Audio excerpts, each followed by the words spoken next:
അറിഞ്ഞില്ലേ നിങ്ങള്? പുതിയ മീരയായിട്ട് എത്തണം എന്നാണ് മൈൽസ്റ്റോണിന്റെ ഫാമിലി എന്നോട് പറഞ്ഞിരിക്കുന്നത്. പൊട്ടന്റെ മുമ്പിൽ ശങ്കൂതണമാതിരി ഞാൻ ഈ കാര്യം പറയാൻ തുടങ്ങിയത് വർഷം കുറയായി. ദിവസത്തിൽ 2 ട്രോൾ എന്നുള്ളത് മാറ്റി ആഴ്ചയിൽ ഒരു 3-4 ട്രോൾ ആക്കാനുള്ള ഒരു ഉഗ്ര ശബ്ദവുമായിട്ടാണ് ഇന്നത്തെ ഡിജിറ്റൽ സൂപ്പർ സ്റ്റാർസിൽ ഞാൻ എത്തിയിരിക്കുന്നത്. എന്തോന്നാടോ ഇത്? എവിടെ നിന്ന് കിട്ടിയോടോ ഈ ഉണ്ടാക്കണേ? സോ ആദ്യത്തെ അവാർഡിലേക്ക് നമുക്കൊന്ന് കടന്നാലോ? Digital queen 2025 Shivangi Krishnakumar. ശിവാംഗിക്കുള്ള ഒരു ക്രൗൺ സൈചേട്ടൻ കൂടെ ഒന്ന് ഷെയർ ചെയ്ത് സൈചേട്ടന്റെ വൈഫിനോട് ഞങ്ങൾ പറഞ്ഞേക്കാം. സൈചേട്ടന്റെ വൈഫിനോട് ഞങ്ങൾ പറഞ്ഞേക്കാം. ഇപ്പൊ മനസ്സിലായില്ലേ എനിക്ക് അല്പം തൊലിക്കട്ടി കൂടുതലാണെന്ന്, നാണവും മാനവും ഇത്തിരി കുറവാണെന്ന്. അപ്പൊ ഇത്രയും പൈസയൊക്കെ എന്ത് ചെയ്യുന്നു ഈ ചെറിയ പ്രായത്തില്? അതറിഞ്ഞിട്ട് എനിക്ക് യാതൊരു കാര്യമില്ല.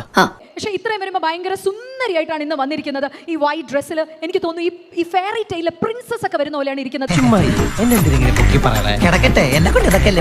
ഇത്രയും സൗന്ദര്യമുള്ള, ഇത്രയും കാശ് സമ്പാദിക്കുന്ന, ഇത്രയും സംസാരിക്കുന്ന ഒരു കുട്ടിയെ തേടി ആരും വരുന്നില്ല. തിരിയാത്ത പേരടിക്ക് നോക്കി ഒരു ഒറ്റ അടി കോയക്കാം. അപ്പൊ സന്ദീപും ഉണ്ണി മുകുന്ദനും ഒരുമിച്ച് വന്നു, എന്ത് ചെയ്യും? അതൊക്കെ നീ അറിയണ എന്തിനടേ? ഒരാഗ്രഹം കൊണ്ട് ചോദിച്ചല്ലേ? അത്രയുള്ളൂ. ഞാൻ 2 പേരുടെ കൂടെ കെട്ടിപ്പിടിച്ച് ഫോട്ടോ എടുക്കും. കല്യാണത്തിലേക്കൊന്നും കടക്കില്ല. ആരെങ്കിലും അങ്ങനെ ചെയ്യോ? എടുത്തോണ്ടേ പോയി. അപ്പൊ അത് ക്രീപ്പി ബിഹേവിയർ. അത് അയ്യേ ചമ്മിപ്പോയി